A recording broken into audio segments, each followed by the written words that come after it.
Estas son las cosas de Claudia, el podcast. Hola, hola, estamos aquí una vez más en este que es su podcast, Las Cosas de Claudia. Tenemos una psicóloga que nos va a hablar un tema muy interesante y ella lleva por nombre Yohaida Barrett, psicóloga clínica. Y vamos a hablar un tema muy interesante que es el narcisismo. Así que prepárense, señores, que tenemos un contenido espectacular. Buenas tardes, Yohaini, buenas noches o buen día a cada persona que nos sintoniza aquí en YouTube y en todas las redes sociales. Hola, hola, un gusto, encantada de estar aquí compartiendo sobre lo que es el trastorno narcisista de la personalidad. Quiero preguntarte si el trastorno narcisista uno nace o se hace ¿nace o se hace?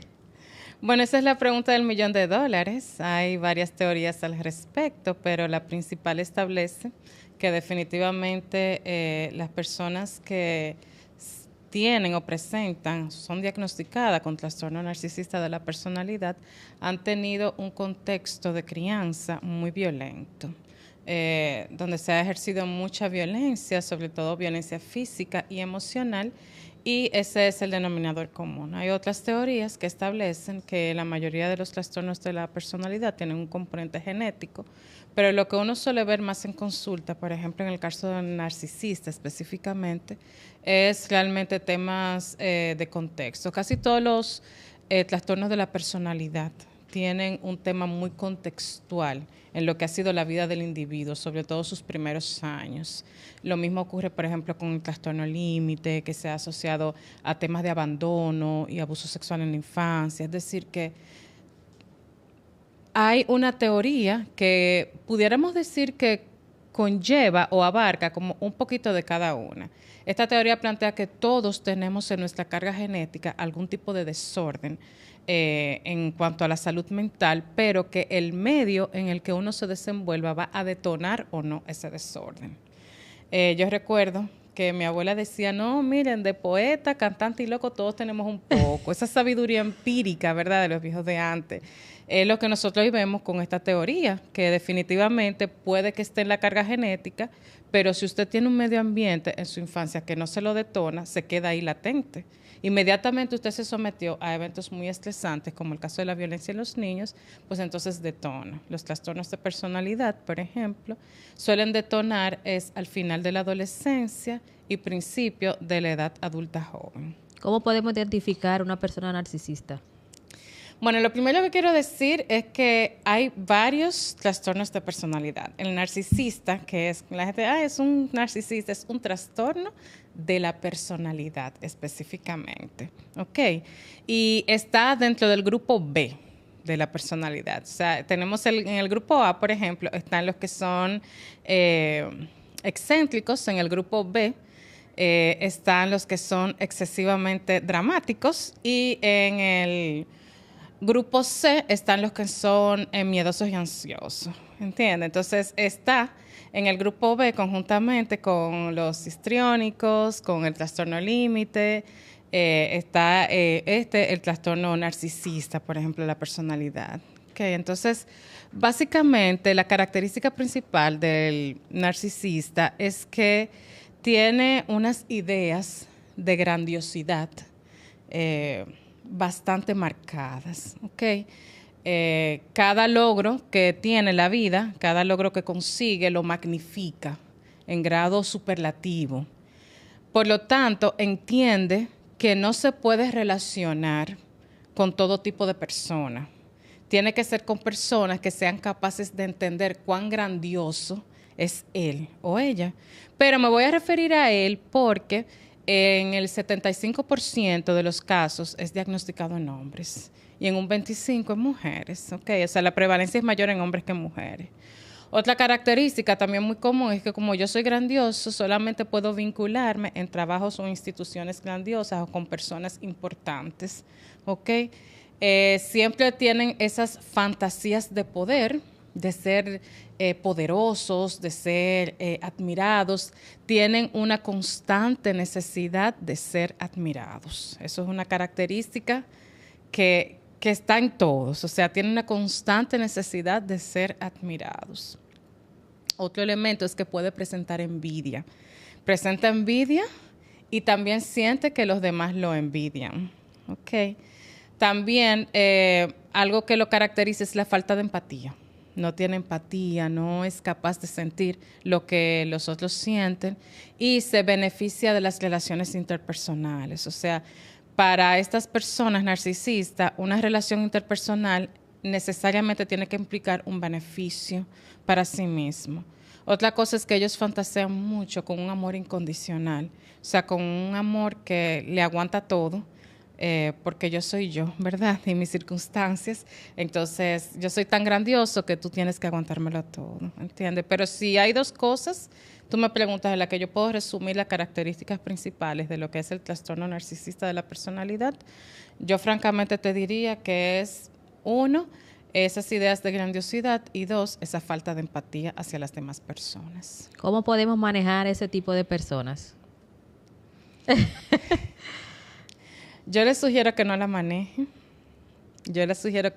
O sea, lo que pasa es que cuando tú me hablas de manejar, la verdad es que nadie debería manejar a nadie. Por ejemplo, lo que sería una relación de pareja, uno tiene que aceptar y caminar al lado de esa persona, ¿entiendes? O sea, la idea de una relación, ya sea de amistad, de pareja, es un compañerismo, o sea, nos acompañamos mutuamente y nadie cambia a nadie. Sí. Una persona cambia por decisión propia.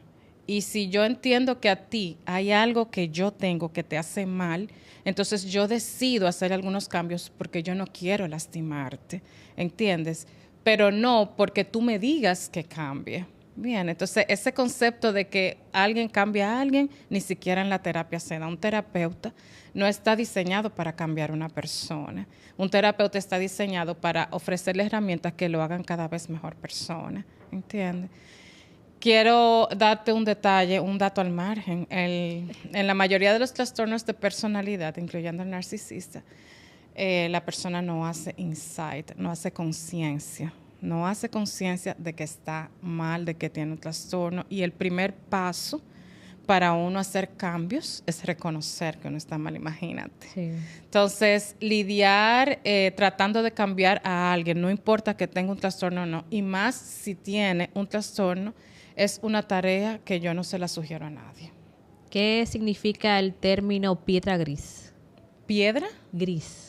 ¿En qué sentido? Porque hay varios conceptos. He escuchado que en el caso narcisista hay algunas personas que dicen que hay que guardar silencio porque las personas cuando son un poco agresivas te llevan a ese ámbito también de ser agresivo en la forma de contestar o manejarte. Lo que pasa he escuchado ese término de piedra gris. Realmente no lo asocio a nada que tenga que ver con el narcisismo. Francamente te digo que el narcisista, su característica principal nunca va a ser la agresividad, ¿entiendes? O sea, psicológicamente se da una violencia es porque la característica es la falta de empatía. Bien, entonces el narcisista no va a ser la persona que es violenta. Por ejemplo, dentro del grupo B está el trastorno antisocial de la personalidad. Ahí sí podemos encontrar violencia, pero lo que puede tornar un poco, en algún contexto, un poco violento al narcisista es cuando se encuentra derrotado. Okay.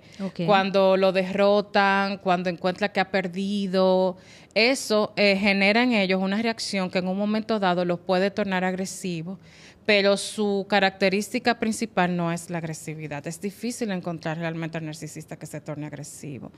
De hecho, ellos reaccionan tan mal a las derrotas que muchas veces ellos se esconden en una pseudo humildad. Ok, o sea, ellos como que ponen una careta de un poquito de humildad, ¿verdad? Entonces, por ejemplo, en estos días yo hablaba con un paciente que me decía, no, yo le estaba diciendo a mi esposa que las personas son así y me tratan así porque yo humildemente soy un hombre muy inteligente. Y por yo ser tan inteligente es que a mí no me soportan. ¿Entiendes? Entonces, humildemente soy muy inteligente. Y por ser tan inteligente es que no me soportan. Pero imagínese usted con una persona en la que uno tiene sea, es decir, la reciprocidad es prácticamente nula por la falta de empatía, es difícil uno decir que tiene al lado un compañero o una compañera cuando se trata de un trastorno narcisista. Inclusive los hijos de padres con trastornos narcisistas o de madre con trastorno narcisista terminan muchas veces siendo pacientes psiquiátricos o psicológicos, porque es que ese amor, esa carencia de lo que es la reciprocidad en el amor, es muy evidente en las relaciones que establecen los trastornos, las personas con trastornos narcisistas. ¿Se puede heredar ese trastorno? Bueno, como te dije al principio, hay teorías que establecen que existe una carga genética. Sin embargo, en mi experiencia personal, yo lo veo completamente contextual. Evidentemente, se puede heredar porque si una persona es hijo de un padre o de una madre narcisista, ¿qué piensas que va a copiar en su conducta? Sí. Todos los rasgos o todos los criterios del trastorno narcisista, de la personalidad, que son 9 realmente, descritos por el DSM-5, pero para que sea un trastorno nada más se necesita cumplir con 5 de ellos, 5 de los 9. ¿Y en caso de mujeres?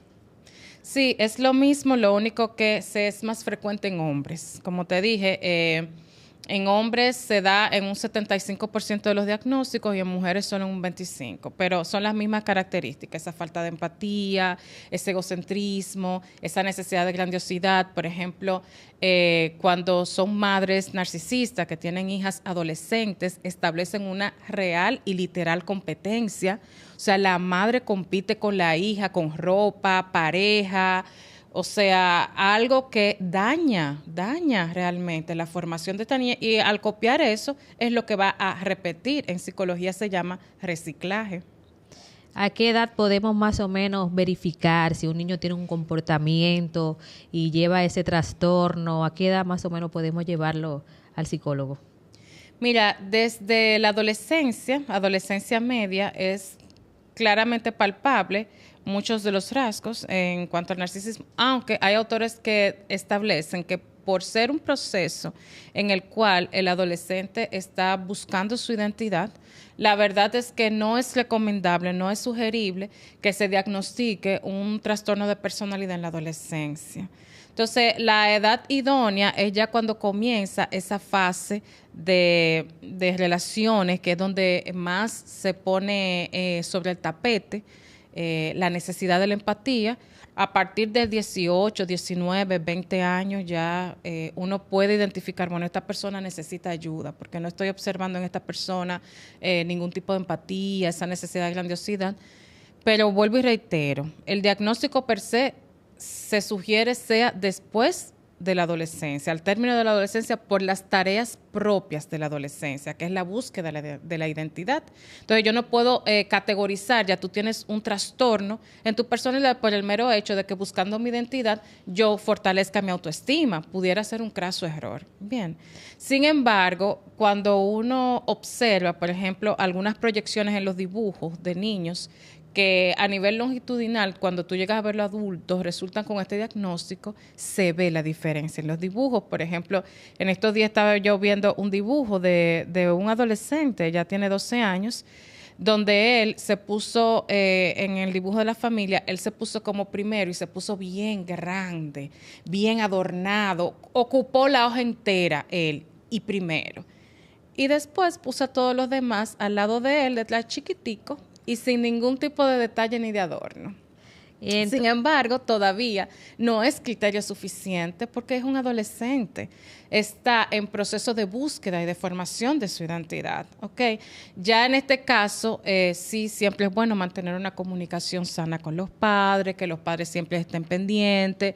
Todavía el padre le preocupa, ¿verdad?, esa idea de grandiosidad y puede llevarlo al psicólogo. El psicólogo puede evaluar si se está tratando de que realmente en su personalidad hayan elementos que no están siendo correctos y se puede ayudar, orientar, ¿okay?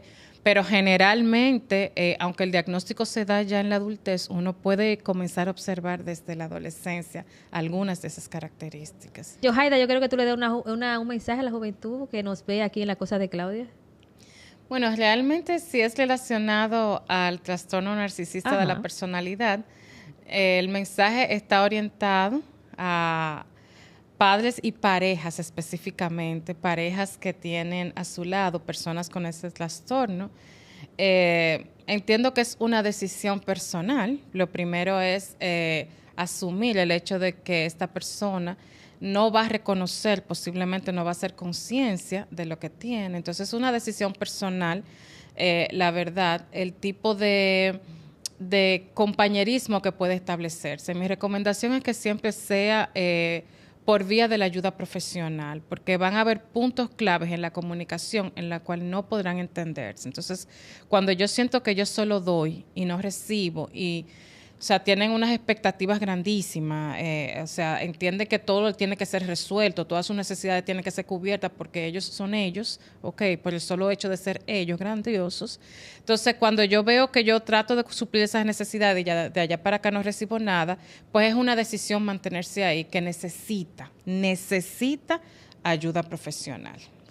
Pues ya ustedes saben, gracias por sintonizar este que es su programa Las Cosas de Claudia. Nos vemos en la próxima y bye bye. No te olvides suscribirte, activar la campanita, dar like y comentar. Estas son las cosas de Claudia, el podcast.